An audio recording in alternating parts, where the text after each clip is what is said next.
Dessiner en perspective, c'est une galère, n'est-ce pas? Si tu as cliqué cette vidéo, ça veut dire que tu vas apprendre à dessiner en perspective. Vois les artistes que tu aimes sur les réseaux sociaux, dessiner, faire des grandes choses, dessiner des grands immeubles en perspective, des beaux dessins. Tu te demandes comment ils font. N'inquiète pas, tu es tombé sur la bonne vidéo. Bon, c'est parti. Tu dois comprendre une chose. Que ce soit la perspective à 1 point, 2 points, 3 points, 4 points. C'est un point de fuite. Le principe est toujours le même.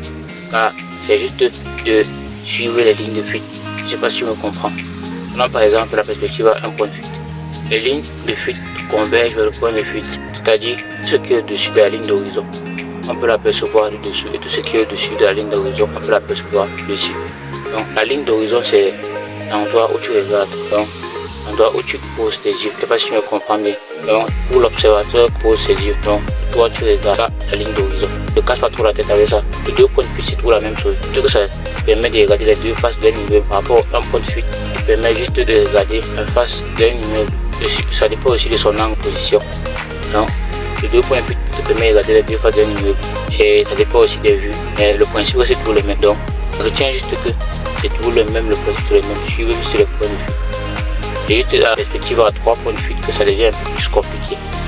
Parce que pour la perspective à 3 points de fuite, c'est la même chose que les 2 points de fuite. Juste qu'on a rajouté un point de fuite au-dessus ou en dessous, donner de la profondeur. Sinon, ça ne serait pas du 3 points de fuite. Regardez un peu comment je fais.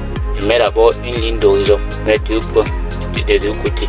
Je mets une ligne verticale. Je tire dans les sommets de ces lignes vers le point à gauche. Je tire maintenant vers le point à droite. Je mets maintenant un troisième point de fuite en dessous de la ligne d'horizon et au-dessus de la ligne d'horizon. C'est ça qu'on appelle la perspective à 3 points de fuite. Donc, lorsque tu maîtrises derrière ça, tu es là, tu pourras faire derrière tout ce que tu veux en dessin. Donc c'est pas si compliqué que cela. 4 points de fuite aujourd'hui, c'est exactement la même chose. Donc tu traces juste, tu mets juste 4 lignes. Si tu veux, tu peux même faire une croix si tu veux. Tu dessines 4 lignes. Tu dessines des lignes courbées qui se rejoignent en haut et en bas. Maintenant tu tires maintenant des lignes verticales qui se rejoignent, mais courbées. Des lignes courbées qui se rejoignent. Donc là, si tu veux juste les lignes que tu as tracées, donc c'est exactement la même chose. Pareil pour le point de fuite, ce n'est pas si compliqué que cela. Donc c'est exactement la même chose, tu suis juste les lignes. Regarde juste comment je fais là sur la vidéo. Alors 4 points de fuite, le point de fuite, c'est la même chose. Un point de fuite, c'est la même chose.